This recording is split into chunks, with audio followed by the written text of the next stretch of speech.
this happened 5 years ago, and since then you've been a manager here. And we can move to the recruiting experience here. I'm Mhm. curious to ask you, in your opinion, is it an advantage or a disadvantage that you have English as your second language? I definitely think it is an advantage because it opens so many doors and gives you so many more opportunities. During these 5 years here, what I have seen and experienced in the US is that most of the people don't speak a second language. Locals, I've seen that they don't speak a second language. Even those who have the opportunity to learn it at home because of their parents or grandparents, they don't do it. So it is one more skill that you have to your favor.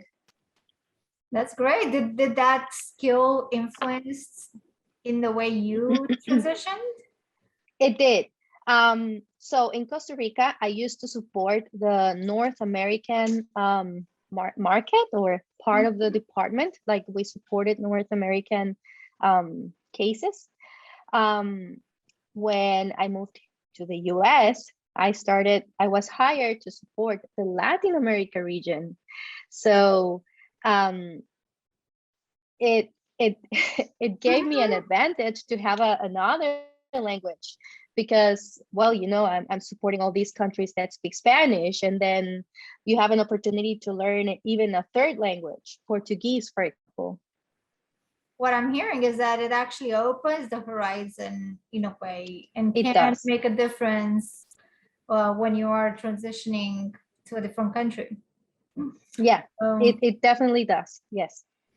that is great to hear. And you know, when when you hire, so this is all about how you got here, but when you hire, when Mhm. you look at the resume, what is the first thing that kind of catches your eye in the first minute?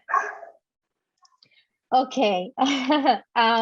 In the very first minute, when I see a resume, I like to see that it has good grammar and punctuation, that it is well organized so that you can notice as a hiring manager how much effort the applicant put into the resume. Of course, later I will look at other details, but that's what catches my attention in the very first minute. And what do you mean by it was prepared? Like how do you check that? What to see the connection or if somebody get prepared for that specific role? Okay, so for example, like after looking at this, like grammar, punctuation, or organization overall in the resume, um, I want to see that they did their investigation, like what is it that I'm applying to? And let's say that it's an IT position, for example, and I have a background in IT, but I studied arts, for example. Mhm. What is relevant to add in the resume? Should I add, like, if they add their um, studies and experience in art, but that's not relevant for me as a hiring manager? What I want to see is that, okay, they know what they're applying to, and they tailor the resume um, and accommodate it to the position that they're applying to. That makes a lot of sense. Mm-hmm. And once you're in the interview process, um, did you see any like no-nos that you would say, just be careful for these items? Yes, yeah. In no particular order. And top three no-nos for me would be talking too much. Not, like, it's okay, if they ask you a question, you give an answer, but if you continue like going on and on, well, that's one of those. Not being informed, and this is related to the other question we just discussed, not being informed or aware of the role you're applying to, or even the company.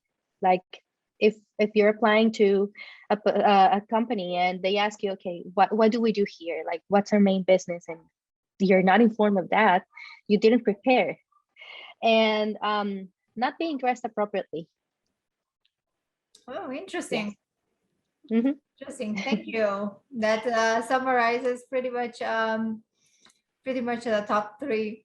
And on the other spectrum, um, is there a question that you got from a candidate that you thought, oh, this is a very good question?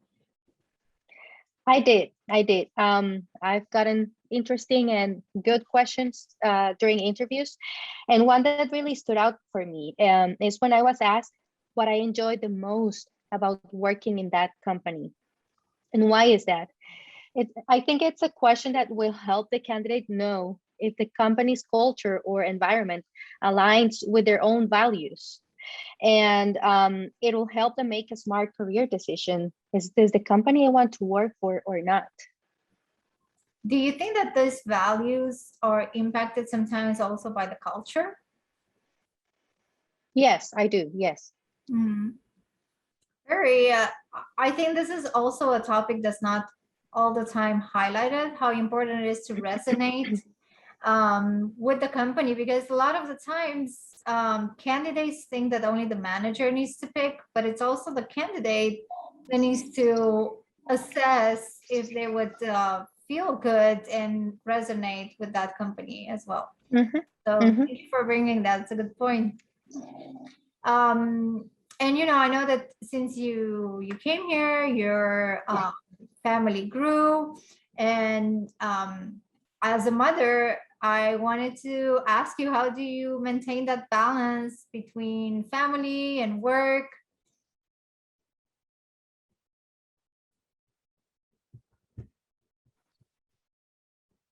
Okay, sorry. I You're have a good. little cold and I was coughing, so I had to mute myself. Um, my family is my priority, Sofia, and but at the same time, I take pride that I'm a working mother and that I have worked hard in building the career that I have built. Obviously, during the day, during working hours, I focus on my work and I try to organize the day so that I can, at the end of the day, spend time with my family and have time for myself, because that's very important for me too, after work. Also, I found how having a good physical exercise routine helps me maintain a good balance and mental health. Like, that's a big deal for me. That's a good point. I think if you're good, then everybody else is good. Is there a particular routine or something that you do for yourself? Yeah, so I enjoy very much working early in the mornings to work out um, every day.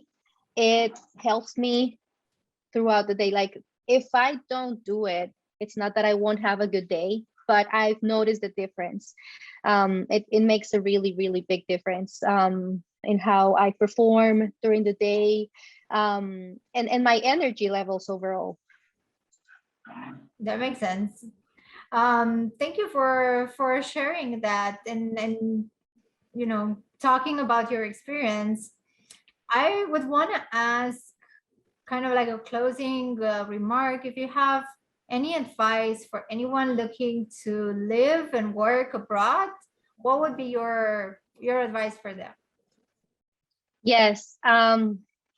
Okay, looking at back at my experience, I would say be proactive in how you prepare yourself, not only when you apply to a job, but if you have the opportunity to move and work somewhere else. Do your research, build up your resume, seek for guidance, and take advantage of the tools. Go to prepmyhire.com to and take advantage of that as well.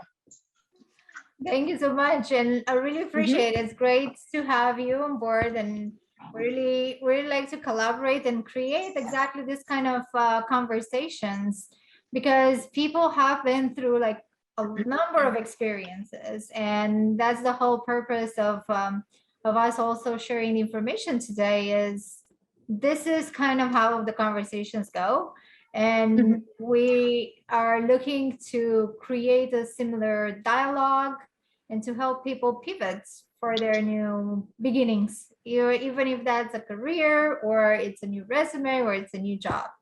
So Yes, thank you so much for sharing all the experience and the time. Again, thank you so of much for joining, and course. talk to you soon. Yeah, thank you so much for having me, Sophia. Yeah, Thank thank you so you. much.